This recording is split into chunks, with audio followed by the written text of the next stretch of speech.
Welcome viewers, design Bangla IT চ্যানেলে আপনাকে স্বাগতম। তো বন্ধুরা, আজকে আমি আপনাদেরকে প্র্যাকটিক্যালি একটা মেশিন সম্পর্কে মোটামুটি একটা আইডিয়া দেওয়ার চেষ্টা করব। তো এখানে দেখতে পাচ্ছেন একটি অফসেট প্রিন্ট মেশিন। তো মূলত সর্বপ্রথম এখানে কাগজ সেট করা হচ্ছে। তো দেখুন এখানে যে একটা পেপার ওয়েট যে নামানো হচ্ছে, তো এটাকে বলে মেশিনের ভাষায় ফিডার বোর্ড। তো যেখানে আপনি যে কাগজগুলো ছাপবেন সেগুলো কিন্তু আপনার কাটিং সাইজ অনুযায়ী কাটার পর এখানে সেট করা হয়। তো অলরেডি এক কালার ছাপা হয়ে গেছিলো। তো এক কালার ছাপানোর পর এটা হচ্ছে দ্বিতীয় কালার চলবে। তো এই দ্বিতীয় কালারের জন্য প্রস্তুত করা হচ্ছে এবং ফিডার বোর্ডের মধ্যে দেখুন এগুলো সেট করা হচ্ছে। তো মূলত এই মেশিনটার নাম কি? তো অফসেট প্রিন্টিং প্রেসে এরকম অনেক ধরনের মেশিন থাকে। তার মধ্যে আপনি যেটা দেখতেছেন এখন সেটা হচ্ছে একটা এমওএস মেশিন। এমওএস বিভিন্ন ধরনের হয়ে থাকে, তার মধ্যে এটা হচ্ছে হাইডেলবার্গ মেবি, ঠিক আছে। তো এটা হচ্ছে সিঙ্গেল কালার। তো মূলত এমওএসও কিন্তু বাই কালার হয়ে থাকে বা 4 কালার 3 কালার যেটা হোক হয়ে থাকে। তো এটা হচ্ছে এমওএস সিঙ্গেল কালার, ঠিক আছে। তো এই সিঙ্গেল কালার বলতে কি বোঝায়? সিঙ্গেল কালার বলতে আপনার একটা করে কালার প্রিন্ট হবে। তো যতবারই চলবে একটা করে কালার চলবে। তো দেখুন এখানে অলরেডি এক কালার হয়ে গেছে, এখন দ্বিতীয় কালারের জন্য প্রস্তুত হচ্ছে। এখানে সিলিন্ডারগুলো দেখুন সর্বপ্রথম পরিষ্কার করে দেওয়া হলো। এই দেখুন মেশিনটা রান করা হচ্ছে ফিটার বোর্ডে কাগজগুলো দেওয়ার পর। তো দেখুন মেশিনটা রান করলো।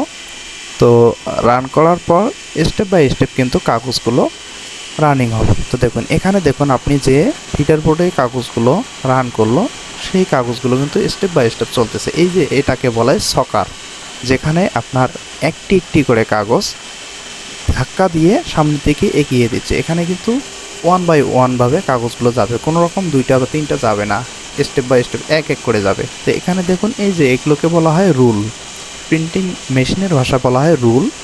এবং এই যে এখানে দেখতেছেন যে এখানে এই কাগজগুলো যে যাচ্ছে এখানে বিভিন্ন ধরনের ফিতা রয়েছে। তো এই ফিতাগুলোর সাহায্যে এই কাগজগুলো ভিতরের দিকে আসে। এখানে দেখুন কালো ছাপা ছিল, এখন ছায়ান হচ্ছে, এখন দুইটা মিলে এই ভিউ চলে আসছে।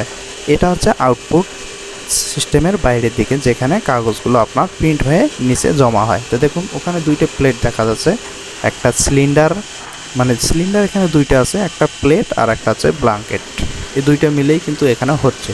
তো এটা হচ্ছে ফিডার বোর্ড, ওইদিকে সাদা কাগজ লাগানো আর এদিকে প্রিন্ট হয়ে বের হওয়া কাগজগুলো একটু চেক করা হয় যে আসলে কোনো রকম কোনো স্পট আছে কিনা বা কোনো রকম সমস্যা আছে কিনা বা কালার মিলতেছে কিনা, সব কিছু মিলে দেখে তারপর সিস্টেমে কাজ করা হয়। তো এই দেখুন হচ্ছে প্রিন্টিং মেশিন। এখানে কিন্তু বিভিন্ন ধরনের রুল থাকে, যেগুলো একটা করে কালার ফিনিশিং দিবে এবং কোন কালারের সাথে কোন কালার কোনো ময়লা থাকে কিনা তার জন্যও কিন্তু অনেক রুল রয়েছে। তো সব কিছু মিলে অনেক বড় একটা মেশিন, যা আমাদের বাংলাদেশে এর ব্যয়বহুল।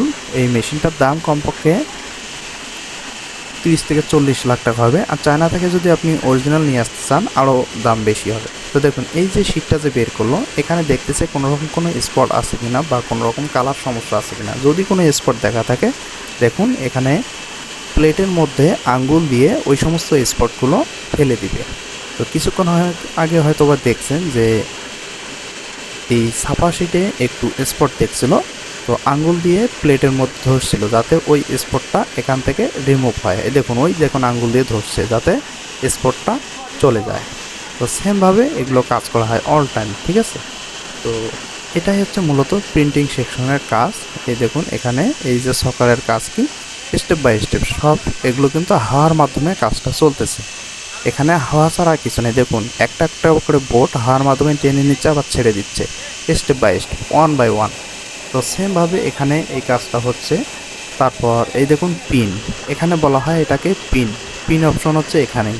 এখানে যদি আপনার পিনটা একটু এদিক ওদিক হয় বা নড়ানামা হয় তাহলে কিন্তু আপনার কালার একটার সঙ্গে একটা ম্যাচিং হবে না, তখন আপনার ঝামেলা হবে। এই পিনটাই হচ্ছে সবথেকে দামি এই মেশিনের মধ্যে।